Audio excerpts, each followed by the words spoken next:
sexto ano. Eu estou passando aqui nesse pequeno vídeo só para dar uma passada nas questões de matemática que vocês terão que resolver na atividade de hoje, tá certo? Então vamos lá, vamos para a primeira questão. Na primeira questão, vocês terão que responder o seguinte, ó. Eu coloquei aqui. A cachumba é uma doença provocada por um vírus, caracterizada principalmente pelo inchaço das glândulas que produzem saliva. Elas ficam nas laterais do pescoço, abaixo da mandíbula. A doença não tem tratamento específico e pode ser prevenida com vacina. Num determinado estado, os casos de cachumba foram registrados no primeiro e segundo semestres de 2014, conforme mostra a tabela a seguir. Então vocês têm aqui uma tabela que de janeiro a junho, esse estado teve 389 casos de cachumba. De julho a dezembro, 413. Eu acredito que vocês saibam que é um semestre, são 6 meses, né? Então de janeiro a junho é o primeiro semestre e de julho a dezembro o segundo semestre. A pergunta é, que aqui é o comando da questão, isso aqui é o que se pergunta, a gente lê todo o texto para depois responder esse questionamento, essa pergunta. Quantos casos confirmados de cachumba foram verificados nesse estado em 2014?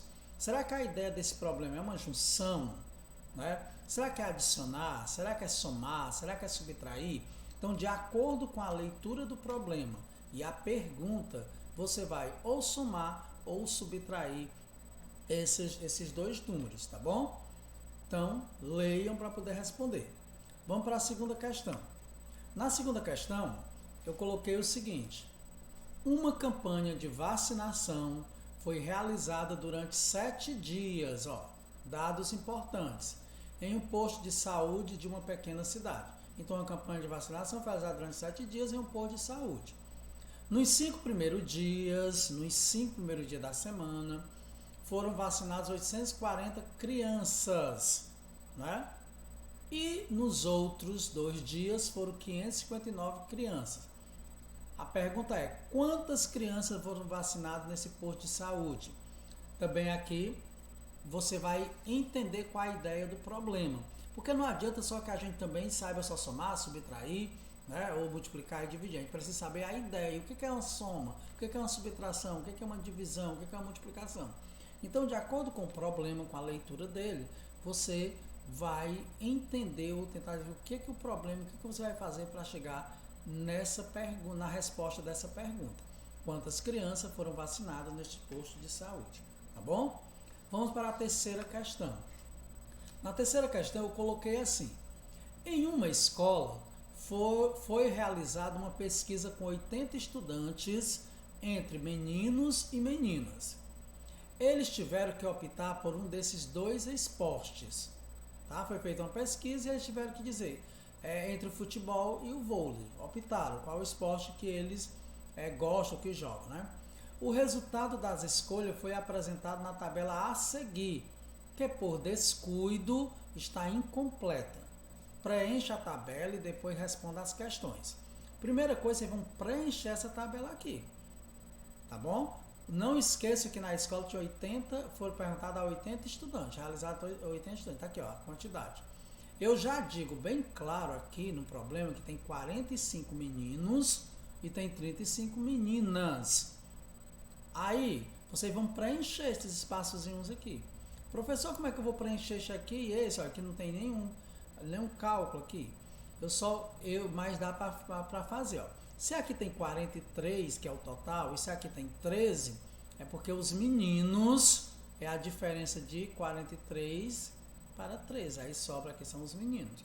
Você vai preencher, pedir ajuda, pode perguntar ao professor, tirar dúvidas, né? Então, primeiro preenche essa tabela, depois responde essas perguntinhas aqui. O número de meninos que escolheram o futebol foi quantos? Aí você coloca aqui. Segunda questão, ou melhor, letra B dessa questão. O total de meninos que escolheram os 2 esportes. Né? Quantos meninos escolheram vôlei e futebol? Aí coloca aqui o total desses meninos que escolheram. Futebol e vôlei, já está até por aqui, né? Se você observar direito, já tem até a resposta. Quantas meninas escolheram vôlei? né? Aí você vem para cá, para a listazinha aqui, bem aqui, você vai completar as meninas que escolheram vôlei. É bem facinho. Se 13 meninos escolheram futebol e 35 é o todo, é porque esse daqui, a diferença de 35 para 13 é justamente a quantidade de meninas que escolheram vôlei, tá bom? Então vocês façam com cuidado, observe que dá certo. Quarta questão. Tem outro questionamentozinho aqui. Vamos lá. O problema diz assim: Carlos fez uma viagem de carro partindo de Fortaleza. Essa viagem sempre vai sair de Fortaleza em direção a outra cidade do estado do Ceará. Veja a tabela com as distâncias, tá? Eu peguei aqui, montei aqui uma tabela, onde está aqui a saída de Fortaleza, tá? Aí eu coloquei Itapipoca é uma cidade aqui do Ceará, fica distante a 135 km de Fortaleza. Jijoca é outra cidade aqui do Ceará, que está distante de 287 km de Fortaleza. Bela Cruz é onde nós moramos, é em média 235 km de Fortaleza para cá. Cruz é outra cidade aqui do nosso estado, nossa vizinha aqui, 250 km a distância. Então eu pergunto, sabendo que já foram percorridos 150 quilômetros e ainda falta 85, né? Olha só, sabendo que essa pessoa já andou 150 quilômetros, mas para ela ir para a cidade que ela quer ainda falta 85. Tá entendendo? Ela andou 150, mas falta ainda 85 para ela chegar onde ela quer. Eu pergunto, qual é a cidade de destino de Carlos? Se o Carlos andou 150 e ainda falta 85 quilômetros, qual é a cidade que o Carlos vai? Será que o Carlos vai para Itapipoca? Será que ele vai para Jijoca? Será que ele vai para Bela Cruz? Será que ele vai para Cruz? Tá bom? E a outra pergunta, qual dessa cidade está localizada mais longe de Fortaleza? Aqui eu sempre percebi na letra B nenhum cálculo, porque só se olhar aqui, você sabe qual é a que fica mais distante de Fortaleza. Tudo bem? Bem fácil, simples, mas leiam os problemas com cuidado. Tem dúvida? Pede ajuda, tá? E a quinta questão eu coloquei assim: veja abaixo como Ana e Carlos resolveram uma adição proposta pelo professor, tá? Ó, a Ana fez assim, ela fez a continha a mesma, só que eles fizeram o seguinte: a Ana somou 23 mais 27, que deu 50. Já o Carlos, ele só trocou de lugar, ele colocou o 27 agora primeiro, ó. 27 mais 23, claro que também deve dar 50, eles somaram os mesmos números, né? Só que eles mudaram os números de ordem. Nós podemos perceber que as duas formas estão corretas. Claro, chegar no mesmo resultado e a soma está correta. Que propriedade da adição nos garante isso?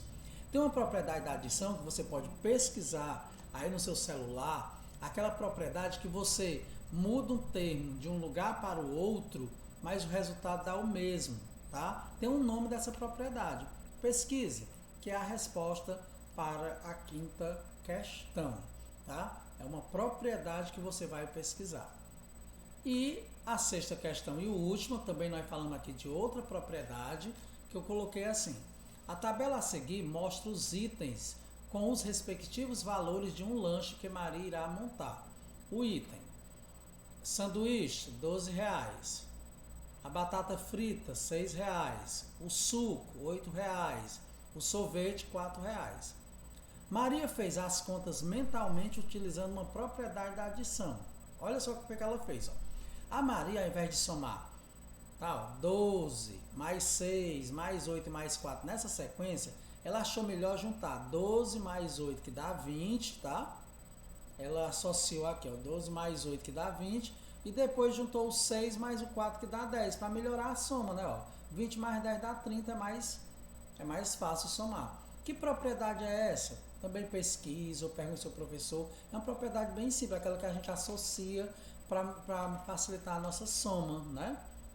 Então, qual a propriedade que ela usou? Tá certo?